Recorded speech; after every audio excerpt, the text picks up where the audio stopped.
Oi pessoal, professora Fabrícia passando aqui mais uma vez para dar aí um resumo pra gente sobre saúde mental, tá legal? Então vamos começar? Espero que vocês façam boa prova, tá legal? Já deu tudo certo. Depois manda pra gente aqui no Instagram do Ideal para poder falar da sua aprovação, tá legal? Primeiro eu queria começar, né, falar a diferença de alucinação para ilusão, né? Alucinação é quando eu tenho aí um estímulo que não existe, mas aí a gente vê coisas, a gente ouve vozes, a gente, né, sente coisas que não existem, tá? Pode ser aí pelo estímulo de drogas, pelo estímulo de álcool, pelo estímulo de algum medicamento ou até mesmo de alguma doença mental. A ilusão é quando eu já tenho aí, né, um estímulo, ele existe, mas eu consigo não ter assim a percepção dele de forma clara. Então eu tenho uma distorção desse estímulo. Ah, como assim? Eu posso estar vendo ali uma sombra de uma árvore, mas na verdade eu estou enxergando uma pessoa. Então, né, eu estou tendo uma distorção desse estímulo. Então, alucinação é quando não existe, tá legal? E ilusão é quando existe, mas eu tenho uma distorção desse estímulo, tá? Vamos falar também um pouquinho sobre aí as principais doenças, né, os principais distúrbios mentais. Então a gente vai falar aí sobre a esquizofrenia, tá? A esquizofrenia, então, é quando eu tenho aí uma perda sensorial, né, da nossa parte sensorial. Quer dizer, a nossa percepção ela vai estar alterada, tá legal? Vou ter uma distorção no pensamento, nas emoções, na linguagem, na fala, o senso de si, o comportamento aí, né, eles mudam, tá? E o paciente ele tem sintomas psicóticos, ele ouve vozes, né? Ele começa a pensar que a pessoa tá falando dele, né? E aí, na verdade, ele começa a ter alucinação, ele começa a ver coisas que não existem, ouvir vozes que não estão ali, tá legal? Depressão maior é essa depressão comum, que normalmente é desencadeada por uma perda, por algum acidente, né? Por algum fator aí, por alguma situação estressante, algum trauma.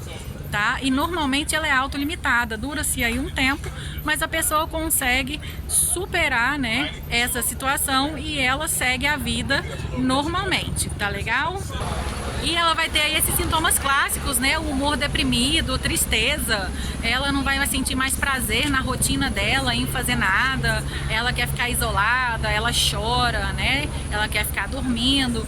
E aí quando se agrava bastante, normalmente ela não quer comer, ela não quer tomar banho, né? Ela fica mais ali isolada, tá bom? Ela não interage muito aí socialmente, tá?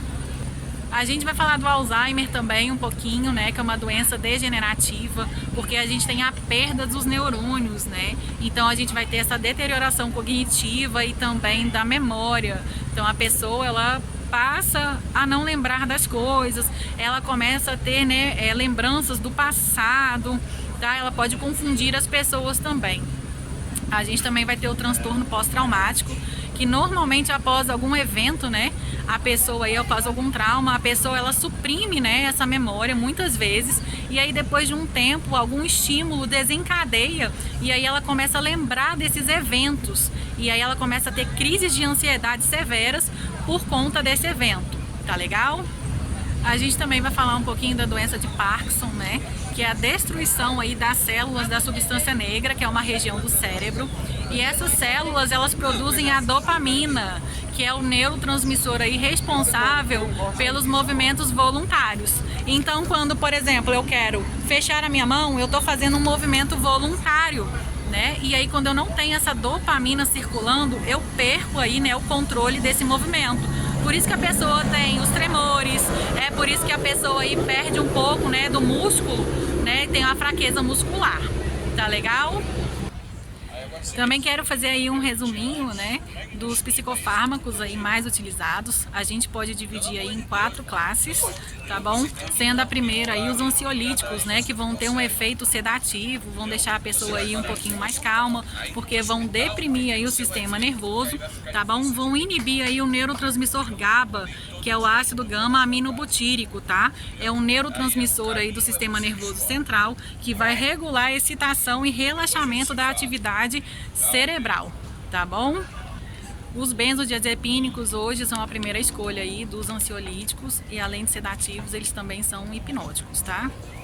A gente também vai ter a classe dos antimaníacos aí, né, onde o lítio ele é mais usado, né, e ele é usado aí para o transtorno bipolar. O transtorno bipolar é aquele que a pessoa, né, ela fica um tempo depressiva, ela fica aí um tempo de humor normal, né, eutímica, que a gente fala, e ela também vai ter aí o seu momento de mania, né, de euforia, onde ela vai estar extremamente agitada, ela vai ter o ego ali bem centralizado, né, bem ali no auge, ela tem que ser o centro das atenções, e quando ela é contrariada, normalmente ela é agressiva, né, e aí o lítio, ele é usado para esse transtorno bipolar, tá, ele vai alterar o transporte do sódio nas células, tá legal? Nervosas, provocando aí uma alteração no metabolismo intraneural das catecolaminas, que são aí a noradrenalina e a adrenalina, e vai elevar aí os níveis de serotonina na pessoa, né? Que aí o serotonina é o neurotransmissor, a serotonina, né, é o neurotransmissor aí da felicidade, né?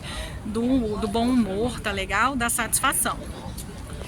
A gente também vai ter os inibidores aí da enzima monoaminooxidase, tá? Porque essa enzima ela vai degradar as monoaminas, né, que produzem serotonina, dopamina, nora, tá? Que vão aí dar aquela sensação de felicidade, de alegria. E aí quando eu tenho, né, essa enzima agindo aí, eu tenho a depressão. Então esses inibidores são usados aí como antidepressivos, tá legal?